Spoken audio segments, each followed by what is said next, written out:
If you're like me, you've probably caught quite a few videos in your recent activity featuring various YouTube personalities that have been flagged or suspended. Most notably, this has been for false DMCA claims. This has had quite a few people on the internet foaming at the mouth, and understandably so. How on earth does copyright law equate to censorship anyway? It all started with the media revolution, with the internet, at the end of the last century. Everything related to the old media vanished. Gutenberg, copyright, the radio, television, advertisement. The old world reacts. More restrictions for copyright, new laws against unauthorized copies. The internet has no centralized governance, so it would make sense that copyright would eventually become a problem for many users. And because of how young the World Wide Web actually is, limits on sharing and presenting information and any subsequent repercussions have recently found many people buried up to their eyeballs in copyright laws that have been in existence since most of us were in diapers. The most notable copyright law cited today is fair use. Fair use is a doctrine in United States copyright law that allows limited use of copyrighted material without requiring permission from the copyright holders, so long as the use is for criticism, commentary, news reporting, teaching, scholarship, research, and/or parodies. It provides for the legal non-licensed citation or incorporation of copyrighted material into another author's work under a four-factor balancing test.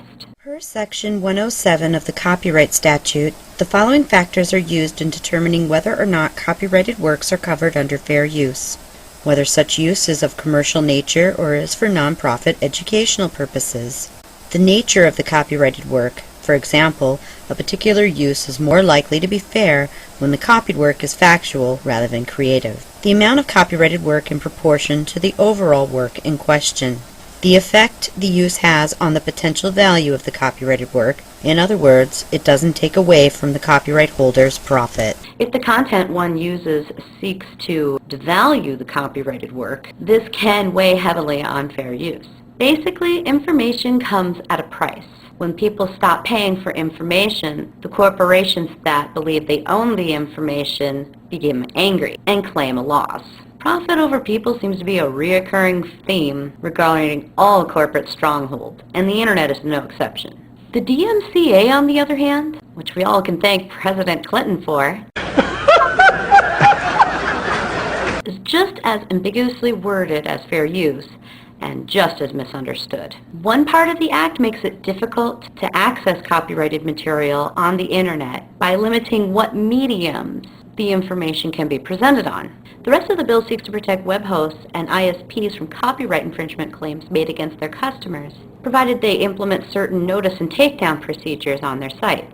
The DMCA really seems to be geared more towards technology than anything. You don't necessarily have to make illegal copies or actually publicly display copyrighted work to violate the DMCA. Section 1201 deals mostly with how the work is accessed, and it seeks to limit digital piracy, not what is done to or with the copyrighted material. However, this act has been used lately as a loophole to have works completely removed off the internet. A number of lawsuits have ensued because of the DMCA. Back when YouTube made its debut in 2005, it seemed like the sky was the limit as far as what you could share and how you could share it. Since Viacom filed a lawsuit against YouTube in March of 2007, however, YouTube has implemented a system called Video ID, which checks uploaded videos against a database of copyright content.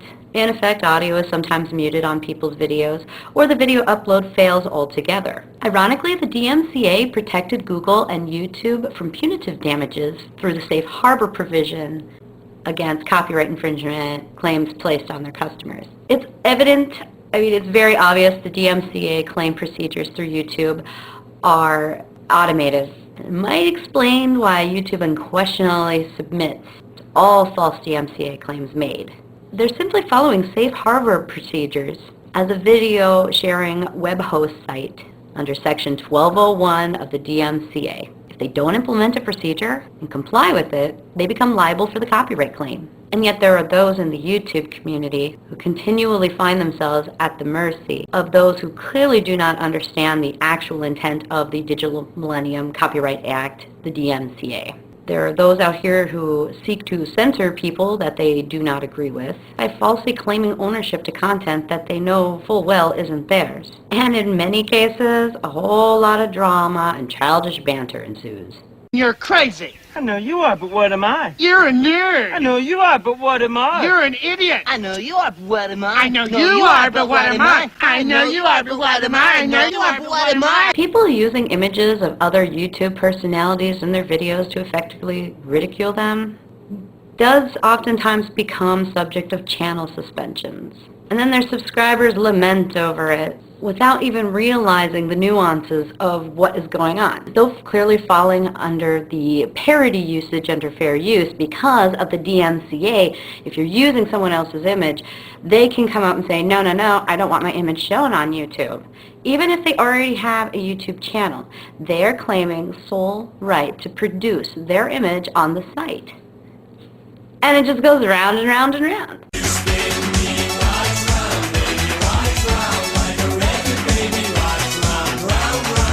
The DMCA was never intended to keep copyrighted material from the public. It was put into place to maintain a monopoly on how copyrighted material is obtained. It shouldn't be used to impede upon freedom of expression and speech. Simply don't use copyrighted material unless you're sure that you can claim fair use in a court of law.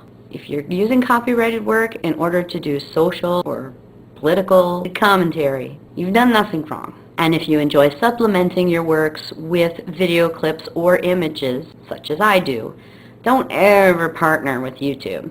Because if you seek to gain any type of profit off of your videos and you are using copyrighted works, you can no longer claim that you are non-profit educational purposes. And if you don't like what someone on YouTube has to say on any given kind of subject, and I realize things like religion and politics are really touchy subjects for a lot of people, why not try refuting the content that you disagree with so much by creating a video response or writing a detailed rebuttal in the form of a comment or a blog? Claiming rights to somebody's videos in order to censor them just because you don't like what they have to say, and this works both ways, people. It just seems so childish to me. The public's right to make fair use of copyrighted material is a long-established and integral part of U.S. copyright law. Courts have used fair use as a means of balancing the principles of copyright law since the year 1841 and reinforced the First Amendment's guarantee to freedom of expression. Besides, with the way trends and fads and popular entertainment is constantly being reused and recycled these days, why not accept the balanced anarchy that is the internet? The power of the masses. A new figure emerges. The prosumer, a producer and a consumer of information. Anyone can be a prosumer. I'm just a girl, and as usual, I fucking had it up to here.